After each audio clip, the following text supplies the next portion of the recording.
Hi, I'm Polly at the Red Bank YMCA, and I'm here to help you stay fit and healthy at home.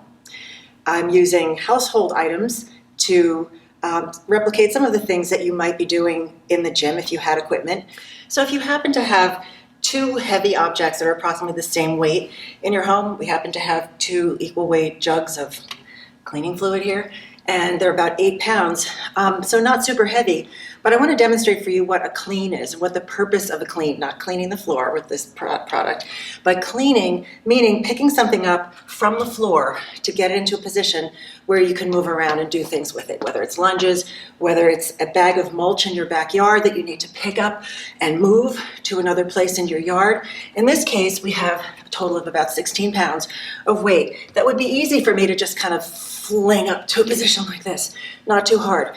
But I want you to be aware of the way that we're going to move this weight is not with my arms, but with my hips. So I'm dropping down into a squat position, right? If I were just to squat with the jugs, that's awesome right there. Hips go back first, pushing into the heels. But if I want to really do some creative things with these jugs, in order to get them to the rack position up against my shoulders, notice the plane of movement of the jugs. They're going in a clean line. That's where the word clean comes from. A clean line from the floor to my shoulders. So I lifted them with my hips, not my arms. So now they're in a position where I can do something with them. I can do some lunges. So I'll just do a set of 4, 2 on each side. And these jugs are closed tightly. They're in the rack position, and I'm doing my lunges. Okay, and in this position, I could also do some nice front squats. I'm turning sideways so you can see the direction that my hips go first. My feet are a little wider than shoulder width apart. I'm going to drop down and bring those jugs to the front of my body, but I'm not tipping over, right? My elbows are inside my thighs. I want to see if we can get the hip crease to the same level as your knees. If you're not there yet, get whatever squat you get. There you are. Okay, so get the depth that you can with a little bit of added weight. In this case, we cleaned a couple of jugs. So with one jug now, we've already looked at squats. We've looked at cleaning in order to be able to move weight in space in a rack position. Now, just simply holding the weight in front and squatting with it. I'll use 2. To get some ab action. I always love exercises that hit more than one thing at a time. So squatting, again, feet a little wider than shoulder width apart, pushing out the weight out in front.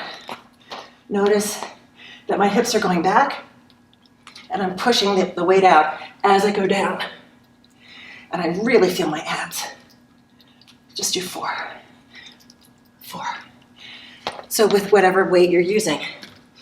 Okay, now I'm going to rotate with only one of these because it would just be kind of awkward to hold 2 of them. Maybe I could, but so if I have one tightly closed jug or something heavy, it could be anything.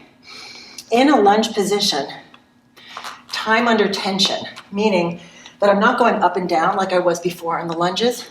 I'm staying down. So down with my back foot is like a kickstand, not doing much of anything. My front hip is fully engaged. The thigh's about parallel to the floor, and I'm going to rotate with my weight. So we have several things happening here. Time under tension in that left hip. Again, a super rehab exercise.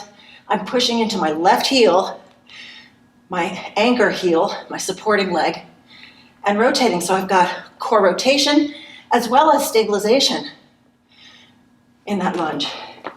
Hit the other side. So core has been a part of everything we've been doing. Core is not just your abdominals.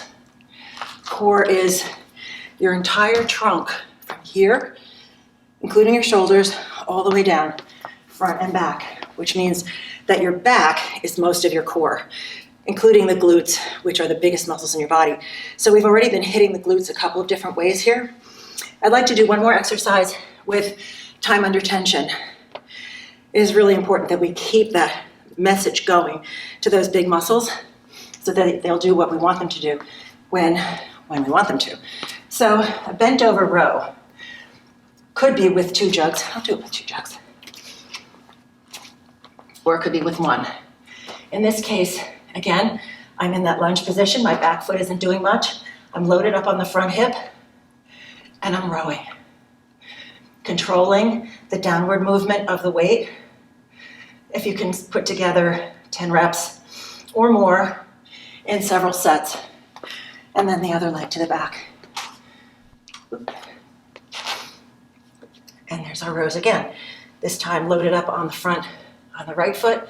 Right heel is engaged. And there we go. So, single arm row. Anything we do with one side of the body, only unilateral, is really super important, because when we use 2 arms at the same time or 2 legs at the same time, like jumping, for example, or cycling where one leg is moving after the other, or rowing, the legs are talking to each other. So it's really important that we work on one independent of the other. And here I am again.